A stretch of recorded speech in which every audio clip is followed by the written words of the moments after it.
ಕೋಲಾರ, ಚಿಕ್ಕಬಳ್ಳಾಪುರ ಮತ್ತು ಬೆಂಗಳೂರು ಗ್ರಾಮಾಂತರ ಜಿಲ್ಲೆಗಳ ಪ್ರಜ್ಞಾವಂತ ಜನರಾದ ನಾವು ನಮ್ಮ ಬದುಕಿಗಾಗಿ, ನಮ್ಮ ಮಕ್ಕಳ ಭವಿಷ್ಯದ ಉಳಿವಿಗಾಗಿ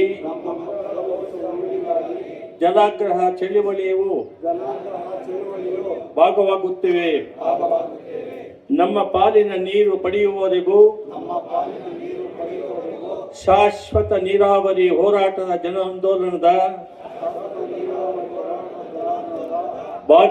ಭಾಗಿದಾರರಾಗಿ ಕ್ರಿಯಾಶೀಲವಾಗಿ ಮಾಡುತ್ತೇನೆಂದು ಪ್ರತಿಜ್ಞೆ ಮಾಡುತ್ತೇನೆ.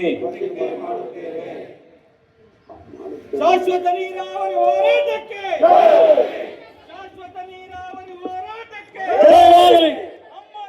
ನಮ್ಮ ಹಕ್ಕು, ನಮ್ಮ ಹಕ್ಕು, ನಮ್ಮ ಹಕ್ಕು. ನದಿ ನೀರು ನಮಗೆ ಬೇಕೇ ಬೇಕು. ಕುಡಿಯಲು ಕೃಷ್ಣಾ ನದಿ ನೀರು ಬೇಕೇ ಬೇಕು. ಕುಡಿಯಲು ಕೃಷ್ಣಾ ನದಿ ನೀರು ಬೇಕೇ ಬೇಕು.